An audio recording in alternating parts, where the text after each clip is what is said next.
주신 하나님의 말씀 창세기 1장 26절 27절 함께 한 목소리 있습니다. 하나님이 이르시되 우리의 형상을 따라 우리의 모양대로 우리가 사람을 만들고 그들로 바다의 물고기와 하늘의 새와 가축과 온 땅과 땅에 기는 모든 것을 다스리게 하자 하시고, 하나님이 자기 형상 곧 하나님의 형상대로 사람을 남자와 여자를 창조하시고. 아멘.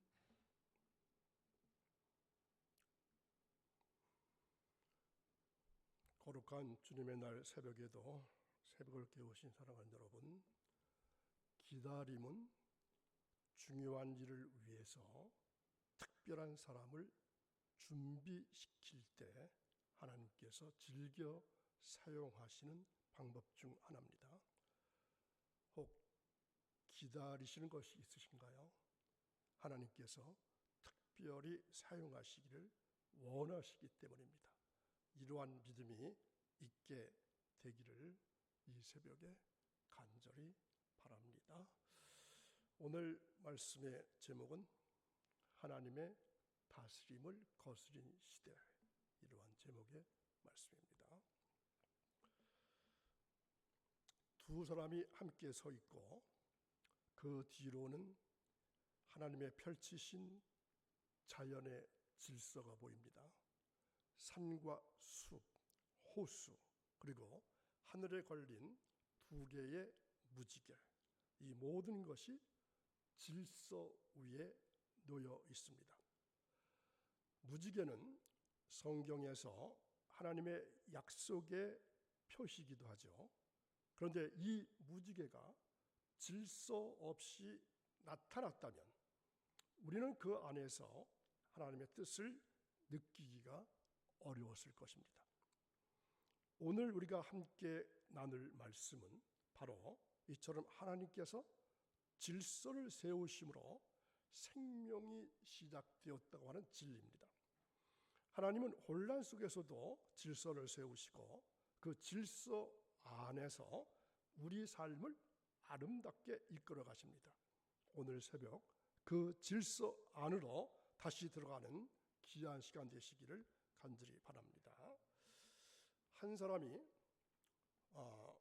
한 손에 무엇인가를 조심스럽게 들고 있습니다. 그 뒤에는 흐릿하게 보이는 십자가와 성경책이 자리하고 있습니다. 이 장면은 하나님의 말씀과 다스림 앞에 선 인간의 모습을 떠올리게 합니다. 손에 들린 것은 아주 작지만 그 안에 담긴 의미는 너무나 깊기 때문입니다. 하나님께서 우리에게 주신 생명, 말씀, 그리고 다스림의 상징이기도 합니다. 그런데 오늘 우리가 살아가는 이 시대는 그 하나님의 다스림을 거스르고 있습니다.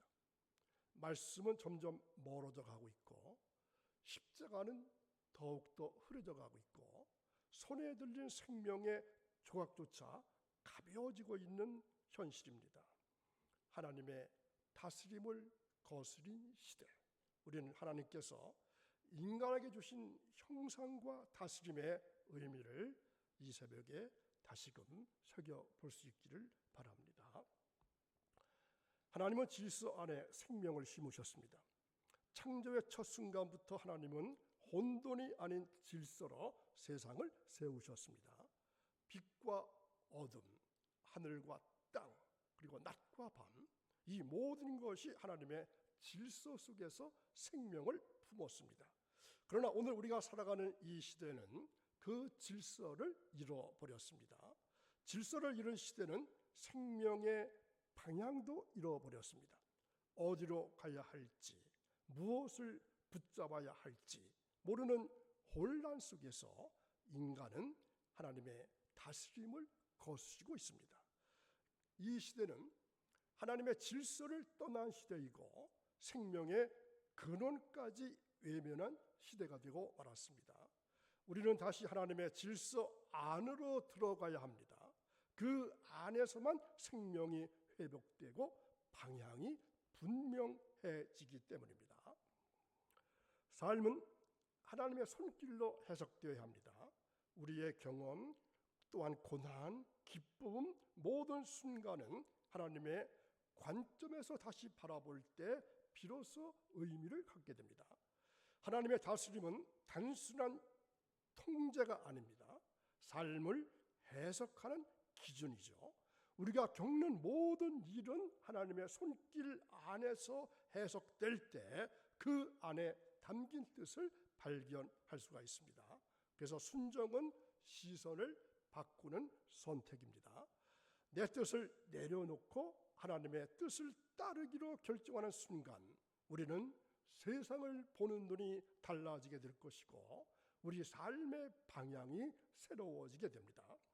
하나님의 다스림을 거스르는 시대 속에서 우리는 다시 하나님의 손길을 붙들고 순종의 길을 선택해야 합니다. 그 선택이야말로 해석의 시작이 될 것이고 회복의 출발이 될 것입니다. 정체성을 잃으면 도덕도 흔들리게 되어 있습니다. 우리가 누구인지 왜 존재하는지를 잊게 되면 무엇이 옳고 그른지도 분명하지 않게 됩니다. 하나님의 형상대로 지음받은 인간이라고 하는 정체성이 사라질 때 도덕은 기준을 잃어버리고 상황에 따라 흔들리게 됩니다. 그래서 하나님 없는 기준은 혼란을 낳게 됩니다. 사람이 만든 기준은 끊임없이 바뀌고 그 기준 위에 세워진 도덕은 결국은 무너질 수밖에 없습니다. 하나님의 다스림을 거스르는 시대는 형상이 무너지고 도덕이 흔들리는 시대입니다. 우리는 다시 하나님의 형상으로 돌아가야 합니다. 그 안에서만 도덕은 회복될 것이고 삶은 바른 방향을 찾게 될 것입니다. 말씀이 사라지면 양심도 침묵하게 됩니다. 하나님의 말씀이 우리 마음에서 멀어지면은 무엇이 옳고 그른지를 분별하는 힘도 약해지게 됩니다. 그래서 양심은 하나님이 우리 안에 주신 도덕의 나침판인데 그 나침판이라고 하는 말씀이라고 하는 지도 없이는 방향을 잃어버리게 됩니다. 그 나침판은 말씀이라고 하는 지도 없이는 방향을 잃어버리게 됩니다. 그래서 말씀이 사라지면은 양심도 점점 조용해지고 죄를 죄로 느끼지 못하는 시대가 되고 맙니다. 하나님은 무감각한 시대를 너무나도 슬퍼하십니다. 하나님은 우리가 죄에 무감각해지는 걸 슬퍼하십니다. 죄를 지으면서도 아무렇지 않게 살아가는 모습, 양심이 마비되어도 괜찮다고 여기는 세상, 그러한 시대를 하나님은 너무도 안타깝게 바라보십니다. 왜냐하면 그 무감각은 결국 파멸로 이어지게 되기 때문입니다. 자유를 외치면서 진리를 밀어내고 있는 시대입니다. 오늘날 사람들은 내가 주인이다, 내 마음대로 살겠다, 이러한 자유를 외칩니다. 자유가 아니라 자율입니다. 하지만 그 자율이 하나님을 밀어내는 순간 진리는 더 이상 삶의 중심이 되지 못합니다. 자유라는 이름으로 진리를 거부하게 되면 결국은 혼란과 갈등만 남게 됩니다. 그래서 진리는 우리를 억압하는 것이 아니라 참된 자유로 인도하는 하나님의 길이 바로 진리입니다. 하나님 없이 판단하면 기준이 사라지게 되어 있습니다. 하나님 없이 옳고 그름을 판단하려고 한다면 사람마다 기준이 달라지게 되고 세상은 점점 더 혼란스러워지게 됩니다. 하나님은 절대적인 기준을 주시는 분입니다. 그 기준이 있을 때 우리는 흔들리지 않고 바른 길을 걸어갈 수가 있습니다. 교회는 단죄가 아닌 회복을 외쳐야 합니다.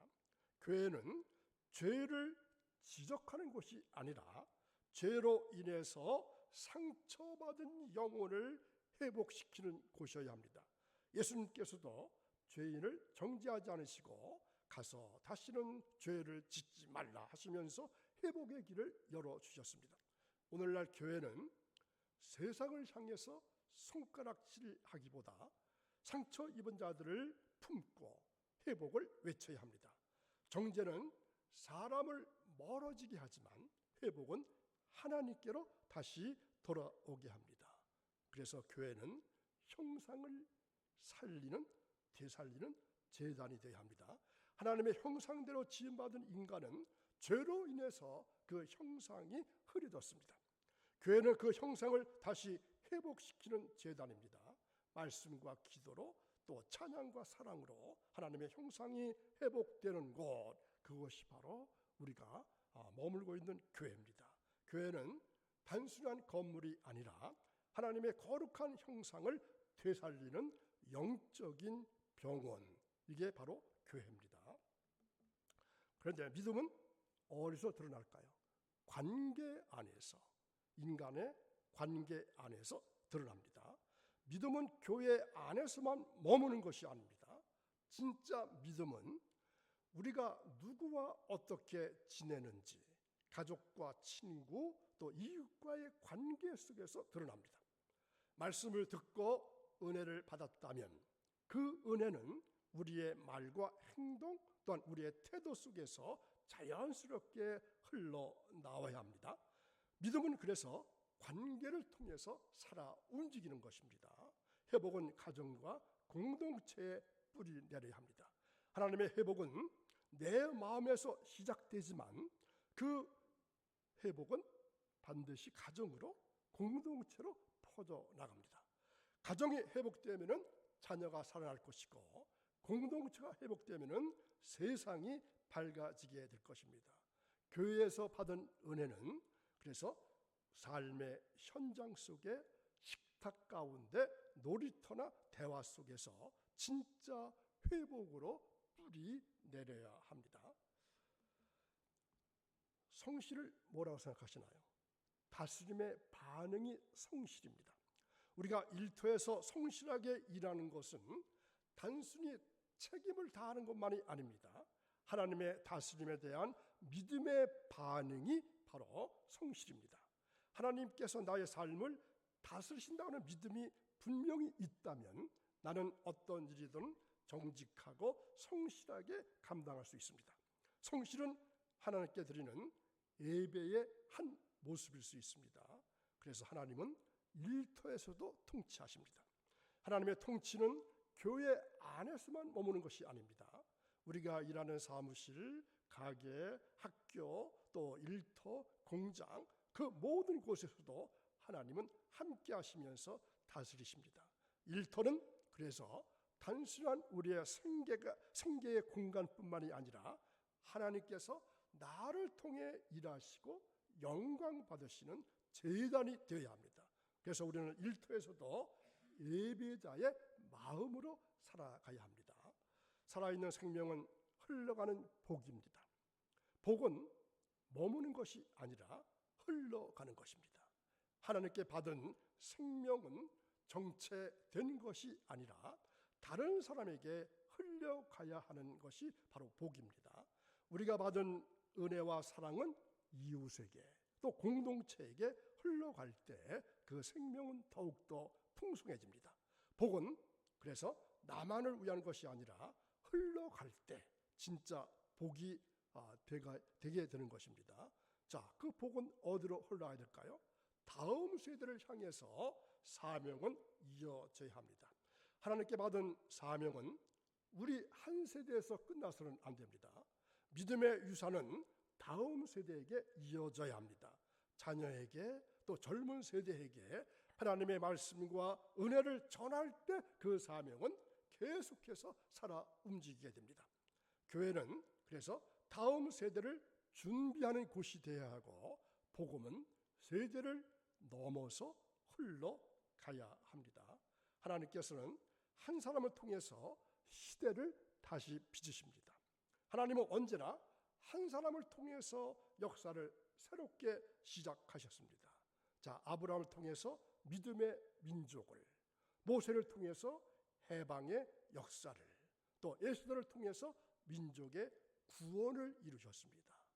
아브라함을 통해서 믿음의 민족을, 모세를 통해서 해방의 역사를, 에스더를 통해서 민족의 구원을 이루셨습니다.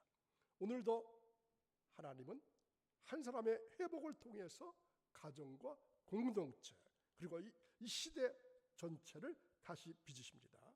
내가 회복되면은 내 주변이 달라지게 될 것이고 그 변화는 점점점 더 넓게 퍼져 나가게 됩니다. 회복은 그래서 예배 이후에 시작됩니다. 예배는 회복의 출발점입니다. 그런데 하나님 앞에 나아가서 말씀을 듣고 기도하며 마음을 열 때 그곳에서 회복의 씨앗이 심겨집니다. 자, 그런데 진짜 회복은 어디서부터 시작될까요? 예배당을 나선 이후에 우리 삶의 자리에서 시작됩니다. 예배로 받은 은혜가 일상 속에서 살아 움직일 때 그 회복은 시대를 변화시키는 힘이 될 것입니다. 자, 나 하나 변화가 이렇게 중요합니다. 거룩한 주님의 날 새벽을 깨우신 사랑하는 여러분, 오늘 우리는 하나님의 형상이 회복될 때 가정이 살아나고 공동체가 회복되고 시대가 다시 빛난다고 하는 말씀을 함께 나누었습니다. 하나님께서는 여러분 한 분 한 분을 통해서 이 시대를 다시 빚으시고 회복시키시기를 원하십니다. 예배는 끝났지만 회복은 지금부터 시작되는 겁니다. 삶의 자리에서, 관계 속에서, 그리고 여러분의 일터에서 하나님의 형상이 드러나기를 축복합니다. 그래서 이제 믿음으로 복을 선포하고 싶습니다. 자, 먼저 어린이 세대에게 하나님께서는 여러분의 마음에 기쁨을 주시고 학교와 가정에서 사랑과 믿음으로 자라게 하실 것입니다. 친구들과의 관계 속에서도 하나님의 형상이 드러나며 여러분의 순수한 믿음을 통해 복이 흘러가게 하실 것입니다. 청소년 세대에게 하나님께서는 여러분의 생각과 선택 가운데 함께 하시며 학업과 꿈을 향한 여정에 지혜와 인내를 더해 주실 것입니다. 또한 친구들과의 관계 속에서 믿음의 영향력을 나타나게 하시고 삶의 방향을 하나님께로 향하게 하실 것입니다. 청년 세대에게 하나님께서는 여러분의 일터와 진로 위에 복을 부어주시고 성실한 손길에 열매를 맺게 하시고 불확실한 미래 속에서도 확실한 인도하심을 허락하실 것입니다. 삶의 자리에서 예배자의 마음으로 살아가게 하시며 여러분을 통해서 공동체가 회복되게 할 것입니다. 자, 여기 계시는 주로 중년, 장년, 노년 세대에게 하나님께서는 여러분의 생업과 가정에 평강을 주시고 지나온 시간 속에 쌓인 믿음의 유산을 다음 세대에게 흘려보내게 하실 것입니다. 여러분의 지혜와 기도가 가정을 살리고 교회를 세우며 시대를 밝히는 등불이 되게 하실 것입니다. 그리고 모든 일터 위에 선포합니다. 하나님께서는 여러분이 계신 일터에 함께 하시고 그것을 하나님의 제단으로 삼으십니다. 여러분의 손으로 하는 모든 일에 복을 주시고 성실함 위에 은혜를 더하시며 생업의 현장이 하나님의 영광을 드러내는 진리가 자리가 되게 하실 것입니다. 예수 그리스도의 이름으로 모든 세대 위에 복을 선포합니다. 아멘. 자, 오늘의 말씀 한 줄로 요약하면 무엇입니까? 하나님의 형상이 회복될 때 삶의 모든 자리가 예배가 되고 이 시대는 다시 빛나게 될 것입니다. 하나님의 다스림을 거스른 시대가 이제는 하나님의 다스림을 받는 시대로 돌아와야 될 것입니다. 수요일 시간에는 복을 따라 걷는 길, 이 길은 복의 통로이고 창조의 목적을 회복하는 길입니다. 자, 다음 수요일에 뵙겠습니다. 기도합니다. 거룩하신 하나님 아버지, 거룩한 주님의 날 새벽에 우리를 깨워주시고 말씀 앞에 서게 하신 은혜를 감사합니다. 오늘 주신 말씀을 붙잡습니다. 하나님의 형상이 회복되기를 원합니다. 우리의 삶의 예배가 되게 하시고 이 시대가 다시 빛나게 하옵소서. 말씀의 은사를 우리에게 부어주시고 그 말씀을 따라 살아갈 수 있는 지혜와 능력을 더해 주옵소서. 복스러운 명령을 따라 순종할 때에 하나님의 복이 우리의 삶에 흘러 넘치기를 원합니다. 거룩한 주님의 날 복된 예배가 되게 하시고 주시는 말씀이 나에게 주시는 레마의 말씀으로 다가오게 하셔서 치료하는 역사가 또한 놀라운 회복의 역사가 있게 되어지기를 원합니다. 이제 말씀을 품고 다시 세상으로 나아갑니다. 말씀을 잊지 않게 하시고 말씀대로 살아가는 복된 한날, 거룩한 한날이 되어지기를 원하며 예수님의 이름으로 기도합니다. 아멘.